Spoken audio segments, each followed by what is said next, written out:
चलिए देखिए, आपके स्क्रीन पर जो है प्रश्न लिखा है, 6 अंकों की महत्तम संख्या बताएं जो पूर्ण वर्ग हो। ना, 6 अंकों की महत्तम, महत्तम कहने का मतलब सबसे बड़ी सी बड़ी संख्या 6 अंकों को बताना है आपको जो एक पूर्ण वर्ग हो। तो आइए देखते हैं। तो सबसे पहले हम लोग जानते हैं कि 6 अंकों की सबसे बड़ी संख्या कितनी होगी जी? 6 अंकों की महत्तम संख्या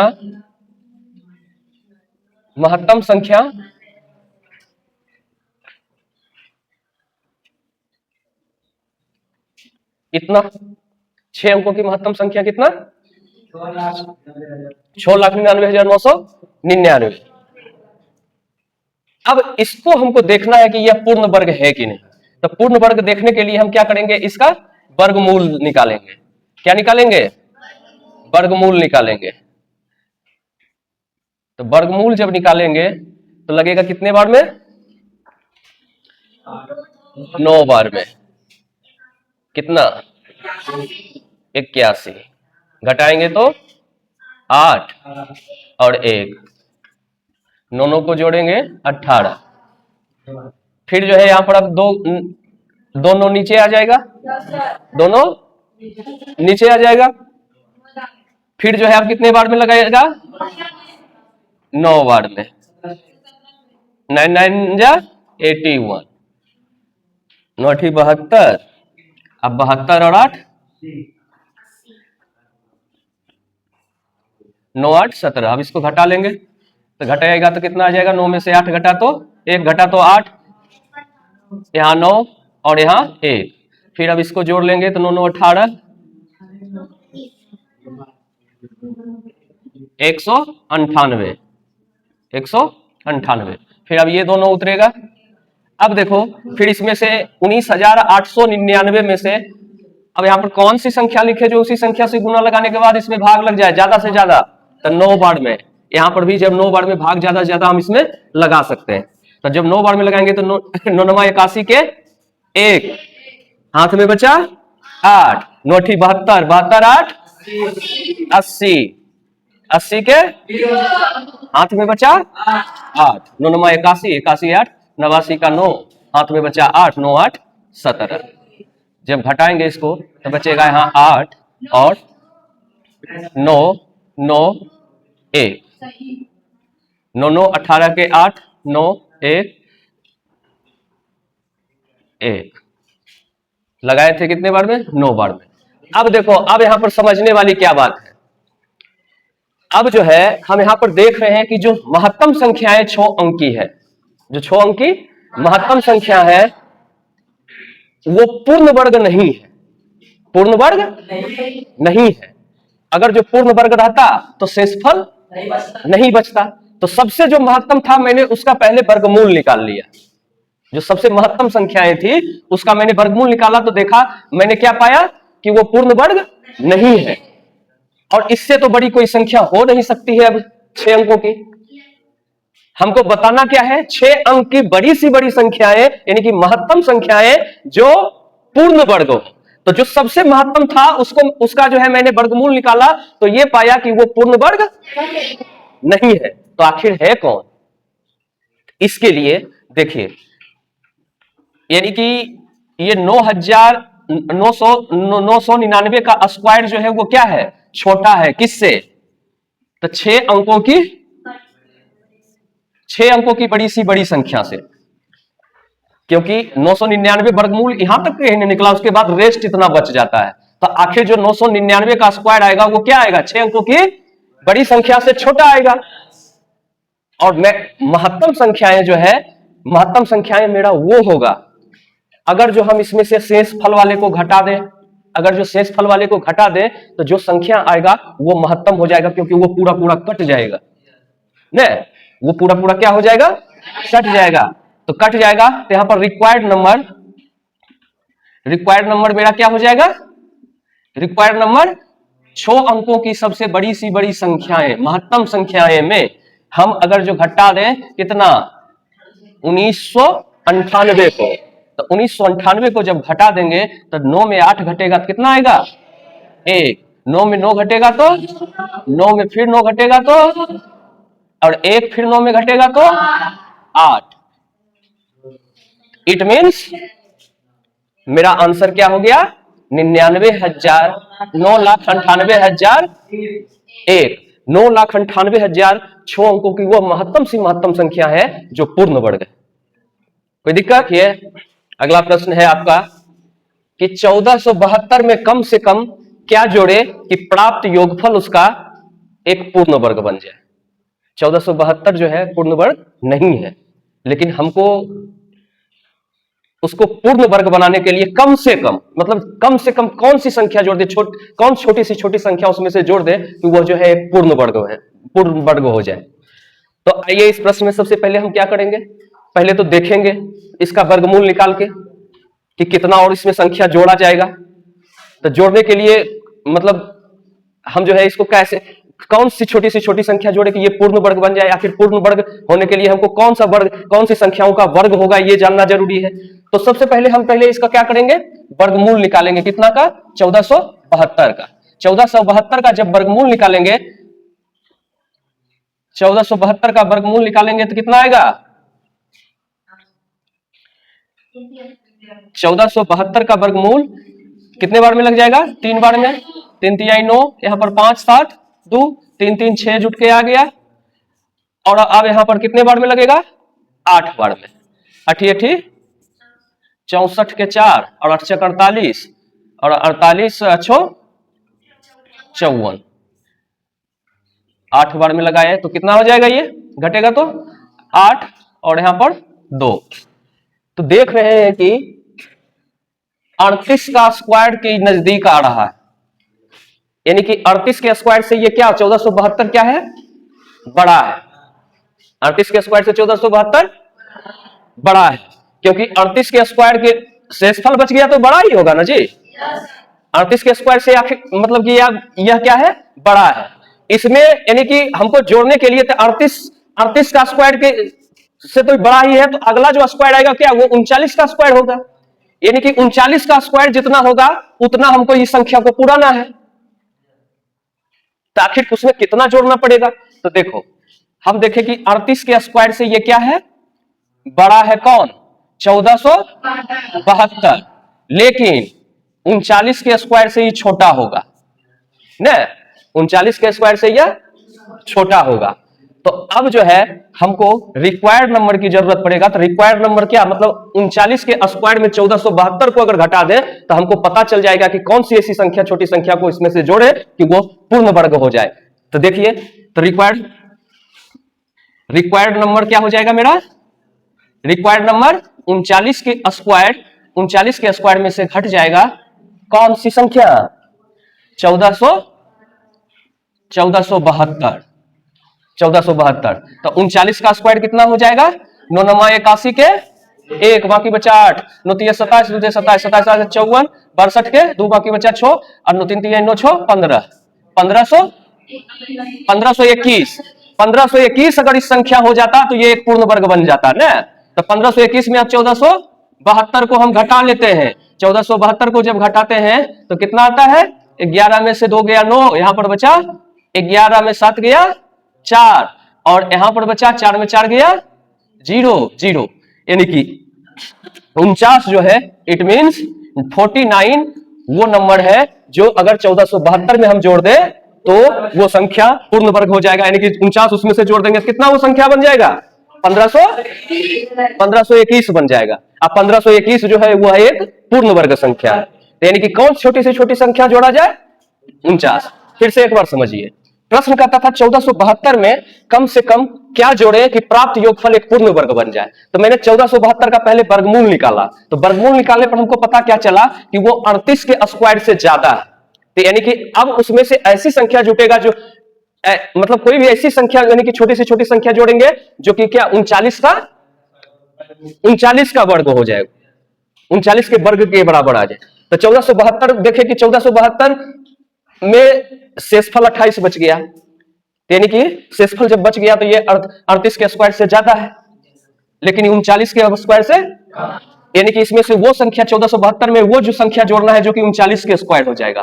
तो 39 का स्क्वायर जो है हम पहले जानेंगे कि 39 का स्क्वायर कितना, तो 39 के स्क्वायर 1521 आया। हम गुना करके मैंने देखा तो कितना आया, 1521 आया। तो 1521 में अगर ये संख्या 1472 को हम घटा लें, 1472 को जब घटा ले तो वो प्राप्त संख्या हमें हो जाएगा जो हमें जरूरत है जिस संख्या की, यानी कि तो इसमें घटाए तो कितना 49 आया। तो यानी कि 1472 में 49 को जोड़ेंगे तो 49 ही क्या है, वो छोटी सी छोटी संख्या है जो इसको पूर्ण वर्ग बना देगा। कोई दिक्कत? चलिए अब नेक्स्ट क्वेश्चन। अब अगला सवाल है कि 675 में किस लघुत्तम संख्या से 675 में किस लघुत्तम संख्या से भाग करें कि प्राप्त भागफल पूर्ण वर्ग, प्राप्त भागफल पूर्ण वर्ग।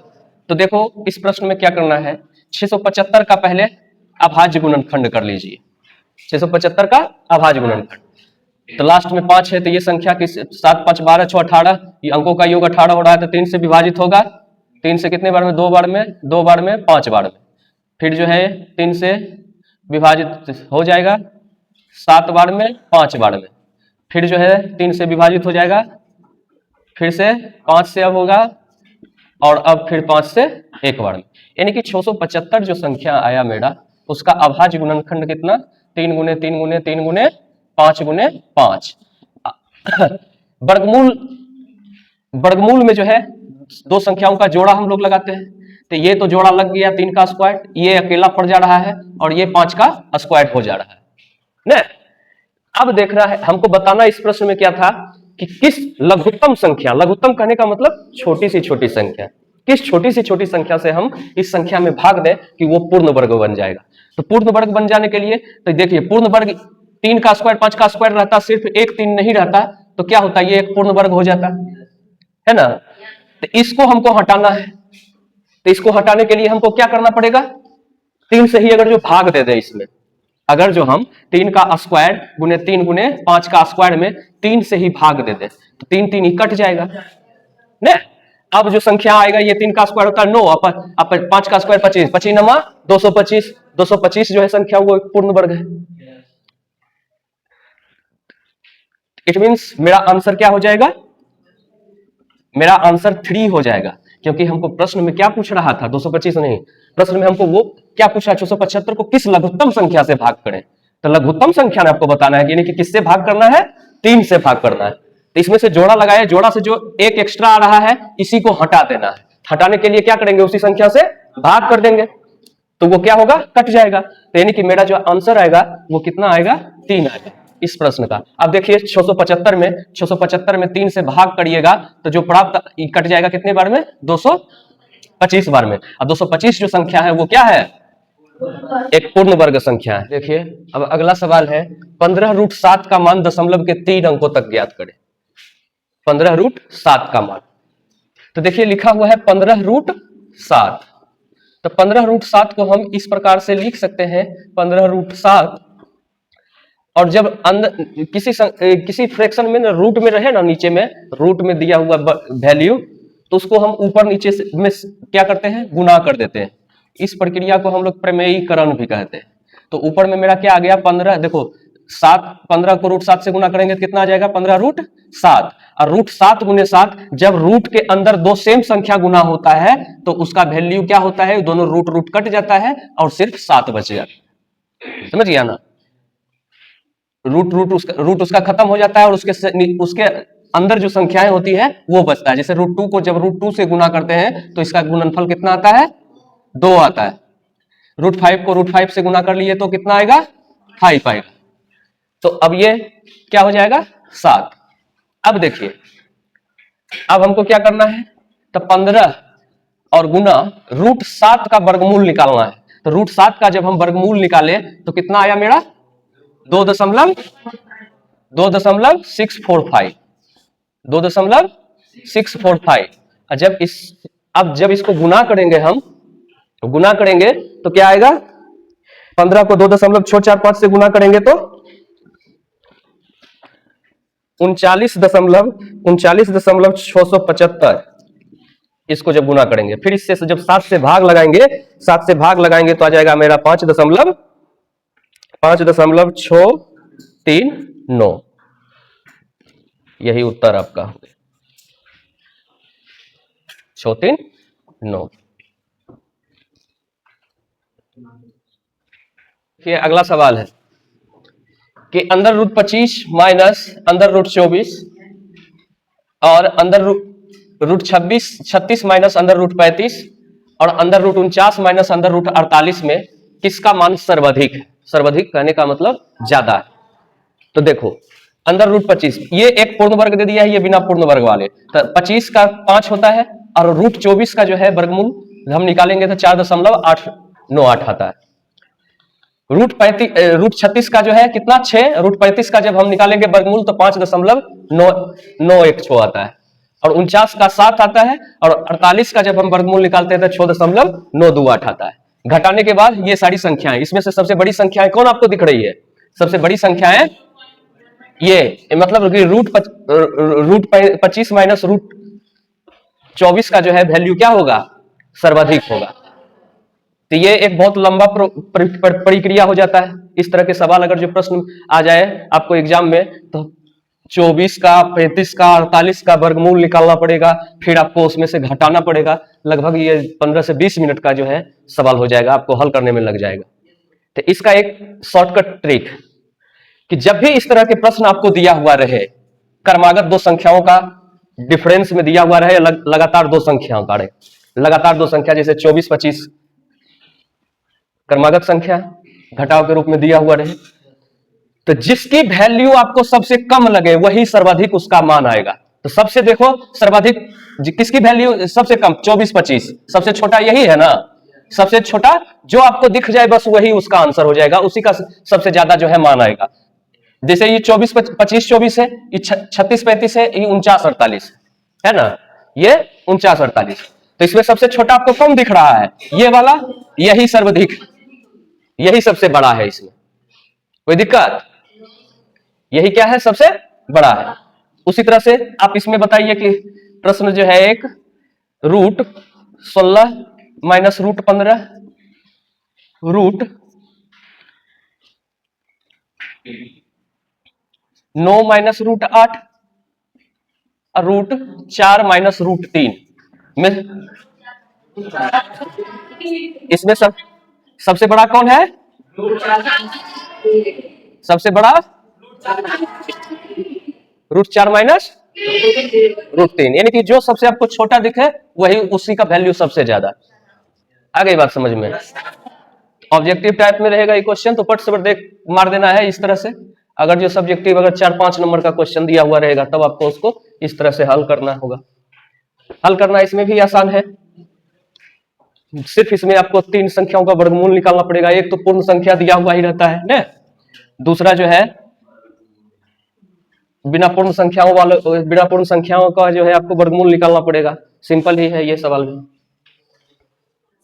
देखिए वर्गमूल का अगला सवाल है अंदर रूट 50 प्लस अंदर रूट 242 माइनस अंदर रूट 512, इसका आपको मान बताना है। तो इस तरह के सवाल को हम लोग बेहद ही आसानी से हल कर सकते हैं। देखने में आपको बहुत ही उठपटांग जैसा लग रहा होगा कि हमें सभी संख्याओं को वर्गमूल निकालना होगा, वर्गमूल निकालने के बाद फिर इसको हमको जोड़ना पड़ेगा, लेकिन वैसा नहीं है। देखिए तो आसानी से कैसे बनेगा, तो रूट के अंदर जो जो संख्या है सभी का जो है आप क्या कर लीजिए, प्राइम फैक्टराइजेशन, अभाज्य गुणनखंड। तो 50 का जब हम अभाज्य गुणनखंड करेंगे, 50 का जब हम अभाज्य गुणनखंड करेंगे तो कितना होगा? 2 5 5 आएगा। इसको हम लिख सकते हैं अंदर रूट 2 गुने 5 गुने 5, इस तरह से।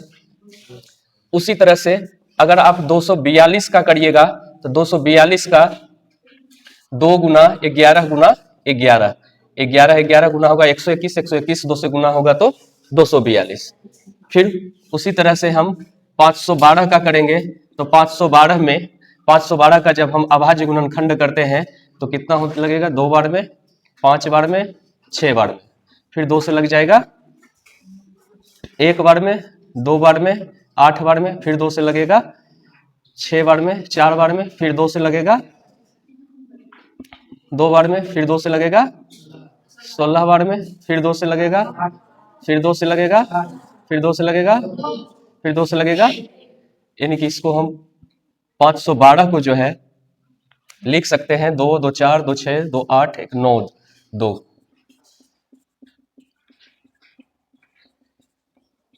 3 3 6 2 8 1 9, इस तरह से।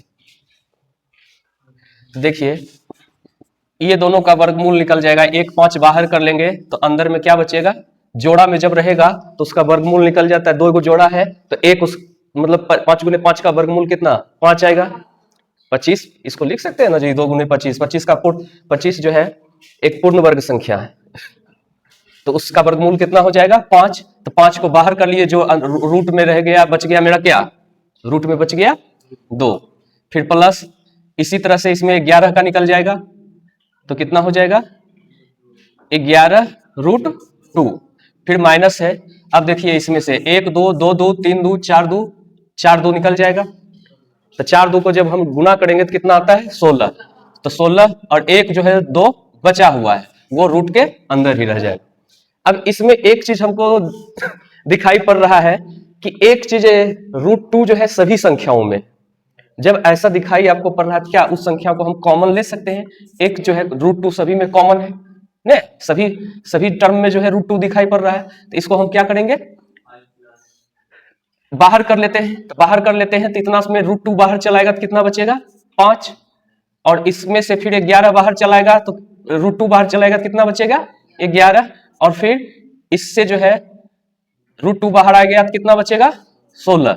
अब देखिए रूट 2, अब 11 5 को जोड़ेंगे तो 16, और फिर माइनस 16, 16 16 कट गया, कितना हो जाएगा रूट 2 गुने 0, और जब 0 किसी संख्या से गुना होता है तो उसका वैल्यू कितना होता है 0 होता है, तो यहां पर क्या हो जाएगा 0 उत्तर। देखिए अगला सवाल है आपका 1 प्लस x अपॉन 154 जो रूट के अंदर दिया हुआ है वो बराबर है 13/12 का, तो आपको इस प्रश्न में x का मान ज्ञात करना है, तो आपको क्या करना है x का मान ज्ञात करना है, तो x का मान ज्ञात करने के लिए पहले जो दिया हुआ है उसको लिख लेते हैं, 1 प्लस x अपॉन 144 13/12। अब क्या करना है, अब आपको ये रूट जो है हमें नाक में दम किए हुए, ये रूट है तो आधा समझ में नहीं आ रहा है प्रश्न की क्या किया जाए इसमें, तो क्यों ना इस रूट को ही हटा दिया जाए। तो जब देखिए जब रूट को हटाना है तो क्या करना पड़ेगा आपको, उसका वर्ग करना पड़ेगा ना, तो जब इस साइड हम वर्ग करेंगे तो ऐसा, तब तो ये गुस्सा कर जाएगा ना जी कि आप उसका वर्ग कर रहे हैं हमको कुछ नहीं, तो क्या करेंगे दोनों तरफ वर्ग कर देते हैं, दोनों तरफ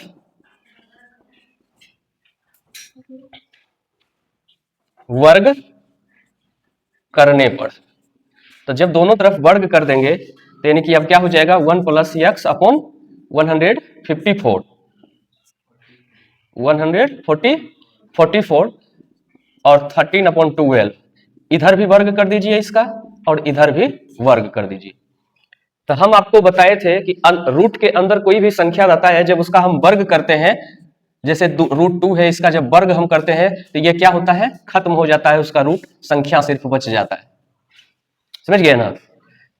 तो इसमें भी क्या होगा कि जब वर्ग करेंगे तो मेरा ये सारा खत्म हो जाएगा, बचेगा क्या 1 प्लस x अपॉन 154, और इधर जब 144, और जब इसको हम वर्ग करेंगे 13 का वर्ग कितना होता है 169, और 12 का वर्ग कितना होता है 12 का वर्ग होता है 144।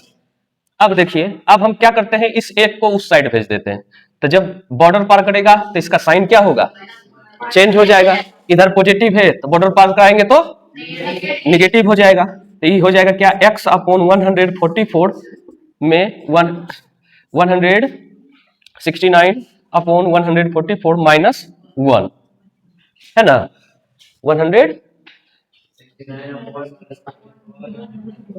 अब जो है इसको हम कैलकुलेट कर लेते हैं, तो ये जो है आप भिन्न के घटाओ जैसा ना, कुछ नहीं तो इसके नीचे 1 है, तो x अपॉन 144 इक्वल टू 169, और इसमें घटेगा जाकर 144 बटे 144। तो अब क्या आ जाएगा, x अपॉन 144 इक्वल टू, जब इसमें से घटाएंगे 169 में 144 को घटाएंगे तो कितना आएगा 25, 25 बटे 144।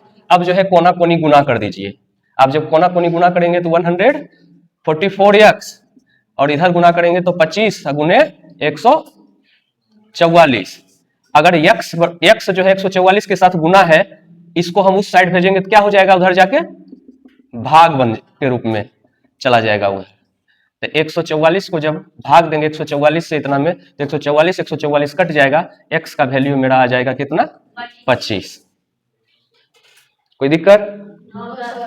देखिए प्रश्न है, एक सेना का दल है जिसमें से सेना की कुल संख्या कितनी है, सेना की कुल संख्या 1,95,000, 1,95,000। कहता है कि इस सेना के दल को इस प्रकार खड़ा किया जाता है कि ये वर्गाकार रूप में आ जाए।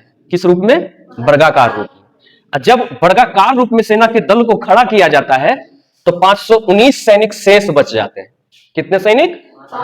519 सैनिक जो है शेष बच जाते हैं। तो आपको प्रश्न में पूछा जा रहा है कि प्रश्न में किस प्रत्येक पंक्ति में कुल कितने सेना को खड़ा किया गया, कि पंक्तियां जो है वर्गाकार शेप में बना ने, ये वर्गाकार शेप में बना, और हुआ क्या, सैनिक जो है 519 बचा रह जाता है। तो प्रत्येक पंक्ति में आपको कितना सेना को खड़ा किया गया और कुल कितनी पंक्तियां बनाई गई, ये आपको बताना है। तो इसमें से क्या करना है, 1,95,000 में से सीधा 519 को घटा लिए तो हमको पंक्ति में खड़ा हुआ सैनिक पता चल गया। अब ये पंक्ति में खड़ा हुआ सैनिक पता चल गया तो ये मतलब किसी संख्याओं का वर्ग होगा, किसी संख्या का वर्ग है। तो इसका हम क्या करेंगे, वर्गमूल ज्ञात कर लेंगे। जब वर्गमूल हम ज्ञात करेंगे तो इसका वर्गमूल कितना आता है, 441। यानी कि पंक्ति में जो है सेना की संख्या कितनी है, 441। 441 सेना ऐसे खड़ा किया, 441 सेना ऐसे खड़ा किया, और कुल में 441, कुल में 441 सेना। तब जाकर कितना सेना टोटल इस वर्ग में, वर्गाकार दल में शामिल हुआ, 1,94,481। और शेष जो है बच गया आपका, शेष जो बचा हुआ था 519।